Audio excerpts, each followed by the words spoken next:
name is Christina Ficarina. The reason why I am here today is because I am also in my graduating semester. I decided to continue my education at Weber State University and obtain a bachelor's degree. So today I am going to talk about the 3 disciplines that I studied. So that is communication and relationships, professional sales, and nutrition and well-being.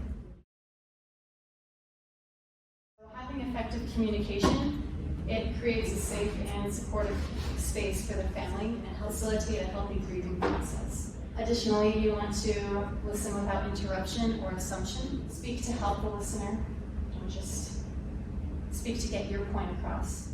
In regards to emotional and social intelligence, so the ability to identify emotions in oneself and in others, and 2, the ability to adapt and manage those emotions. You're going to be put into situations where you are very caught off guard.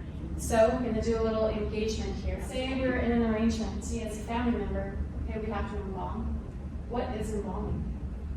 So embalming essentially is the disinfection, preservation, and restoration of the body to make them look at their best. What is it though? Well, what we do is we stab them. Embalming is the process of removing the bodily fluids and replacing it with embalming fluid to preserve the body. Simple as that. May I ask you a question? Yes. Okay. So say you bring me in for a dressing. Why does my loved one have makeup, Kate? That's our best effort of not only preserving, hydrating her skin, but also helping her look a bit more of her natural appearance. Okay, but she never wore so much makeup.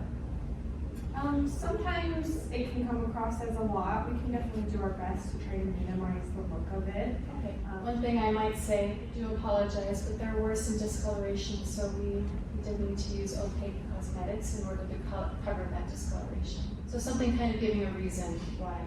Give a little bit of understanding. So what if this is not directed at your work, but it's another funeral home's work? Yeah. So in that situation, I would just tell them there are sometimes circumstances outside of the control of the funeral home and funeral directors where they would like to avoid using those plastic garments and like taking makeup on, but there are just certain instances where the body has unforeseen complications that necessitate the use of those. Perfect. That is exactly the point. It serves you to help educate them in death care. So in regards to miscommunication and conflict management, so there are 3 personal filters to perceiving information. Additionally, to recognize those personal filters in others that you interact with. It can be up to you at that point to aid the conversation by having greater empathy and patience. So in regards to your professional image, are you speaking to the families or are you presenting yourself to them? This is especially important females and or younger adults in the industry. Identity devaluation occurs when social stigmas undermine the competence and capacity to perform tasks properly. The first way to kind of break that social stigma is showcasing your knowledge. It is our job to sell in a world that is very sensitive, and it's all about asking the right questions to guide the family to what they need. So in taking responsibility for your mistakes, it is inevitable. What happens? Keep a relaxed expression, maintain eye contact, and don't have a remorseful countenance. You don't have to express it in your demeanor. Relaxed concept for professional sales is making a profit. You are not going into this industry to give away products and services, but it is our job to recommend packages and merchandise that are going to benefit both the family and the funeral home. So you can upsell in this industry and still feel good about it. You're not manipulating them, you're informing them of the merchandise. Dive into their needs and stay there a while. So you don't have the preparation or the skills. You can easily come across as a salesman rather than someone who is just offering the right things at the right time. And there's also building relationships with the vendors and other funeral directors. So there are several studies showing the correlation between your well-being and your professional success. So the primary goal is do not chronically overeat or undereat. Does anyone know why it is easier to gorge on ultra-processed food than it is to gorge on whole foods? They don't taste delicious. They don't taste nearly as good. Yeah, they're just filling. They're less satiating, right? That's because ultra-processed foods, they are less nutrient dense, so they're less satiating. Whole foods, they contain a higher level of protein and fiber, which signals satiety. So the physical and emotional aspect of well-being. So good habits help build mental resilience.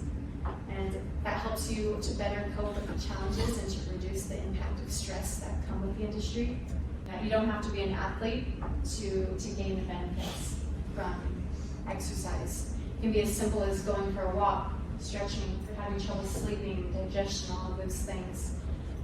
Exercise helps regulate those functions in your body. And then emotional intelligence for finding meaning in one's career. That can lead to a higher sense of purpose and fulfillment. So exposure to grief on such a regular basis can take its toll, and without creating this sense of purpose, it can become difficult to cope with. Not to mention that having emotional intelligence has its rewards. That can be recognized by employers and organizations. They are signs for your workplace performance, your career growth, essentially being invaluable to your company. What you do is very valuable. Well, I just want to thank you all for listening to my presentation. I have a question, if that's all right. Yeah. I really like what you said about presenting yourself rather than about your image. Is there a way, or do you have tips on how to not come off as cocky or conceited when you're showing you're competent and confident? I would say that with demeanor and choice of words. May I add to that? Yes, please. Maybe you mentioned it, but body language. People pick up body language before they hear what you say. The smile, and you look them in the eye. And that way it conveys a difference between arrogance and confidence. Also, just being extra expressive in your empathy. I think that will play a pretty big role as well. All right, let's go ahead and get to a round of applause. One of my grads, That's me. David. class of 2017,